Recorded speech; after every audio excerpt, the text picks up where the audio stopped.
Welcome back to World Crisis Radio, the Weimarization of the United States. The collapse of the bourgeois center, the idea that only extremists get elected. This is a feature of depression, and I guess the most important thing to realize in this regard, you have a three-phase process which we can see in the 1920s and 30s into the 1940s. And it is, first of all, world depression.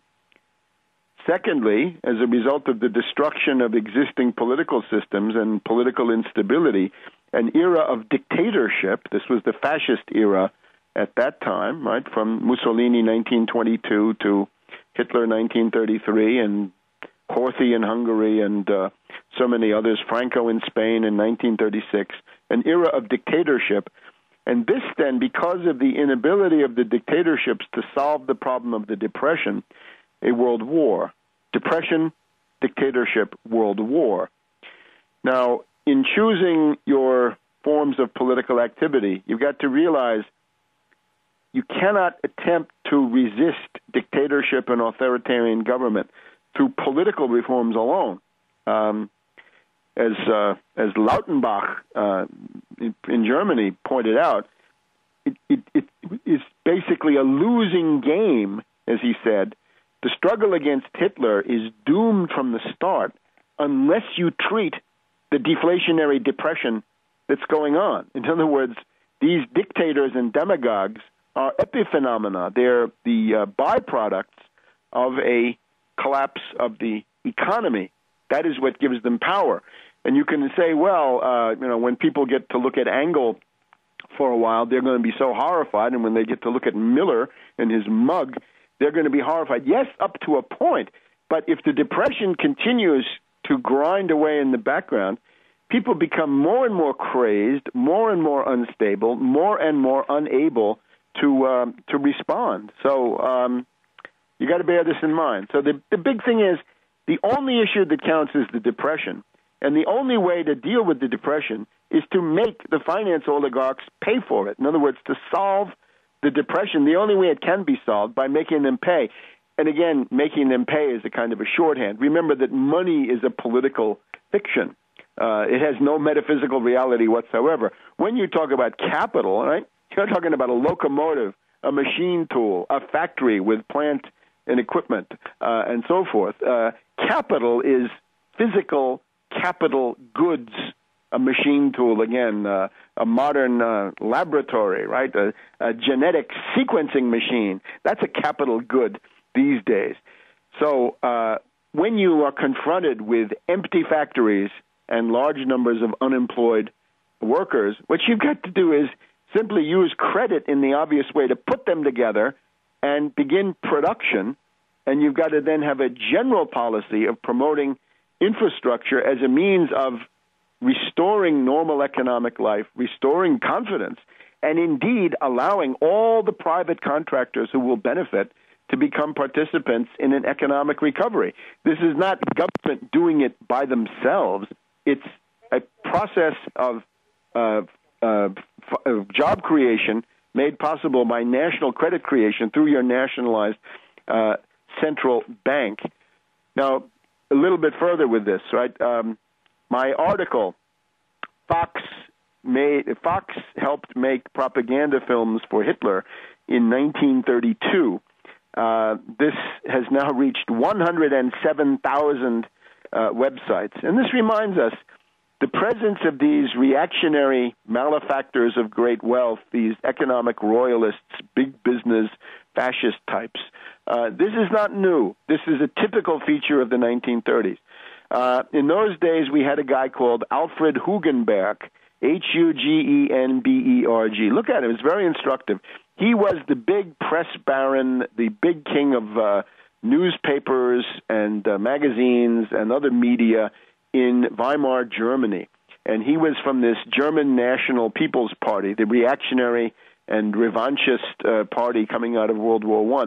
He was completely outclassed by Hitler's demagogy because Hitler had this gutter snipe appeal, whereas Hugenberg was still trying to be bourgeois respectable. But one of the people that Hugenberg sponsored was Oswald Spengler. Oswald Spengler.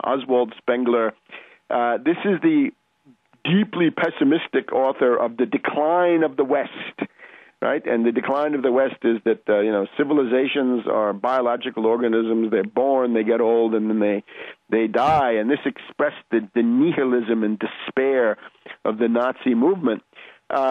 Spengler is a completely eclectic, wild pastiche, a smorgasbord of all kinds of different elements.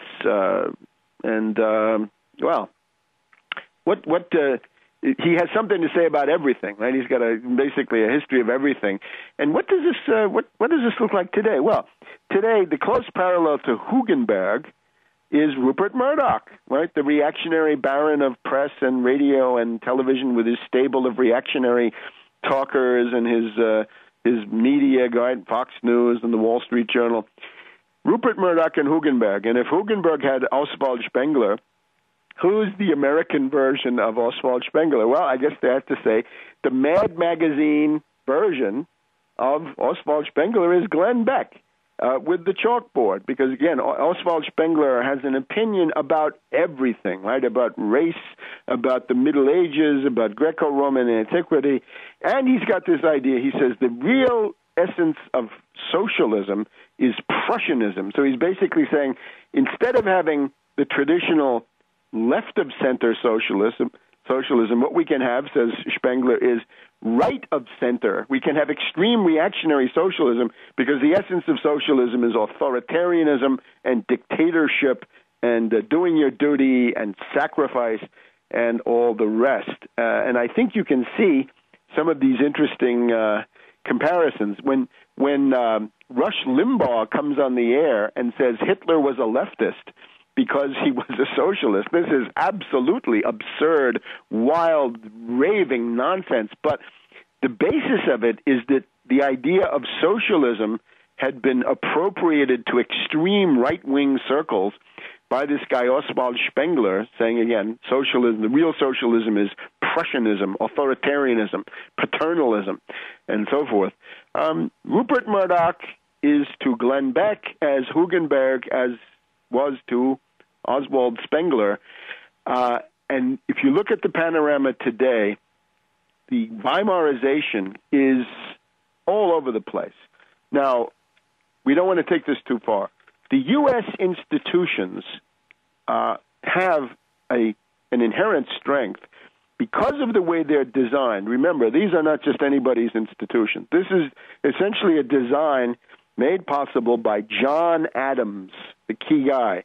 The Massachusetts Constitution, written by John Adams with the three branches, is based explicitly, according to Adams, on Machiavelli's discourses, which are in turn a reflection of Polybius.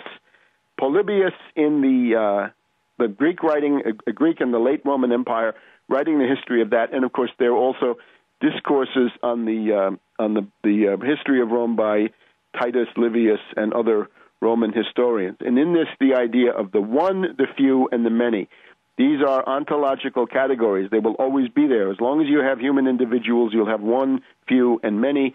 The whole idea of government is to channel the conflicts of the dictatorial or monarchical principle, the oligarchical principle, and the democratic or mob principle, depending on whether it's good or bad, into the government so that you avoid the worst possible calamity, which is civil war, and you provide a kind of a stability and the ability to work out these conflicts in some kind of a peaceful way, and eventually to form compromise. Now, U.S. institutions are still relatively strong because of this design that they have. However, they're not invulnerable.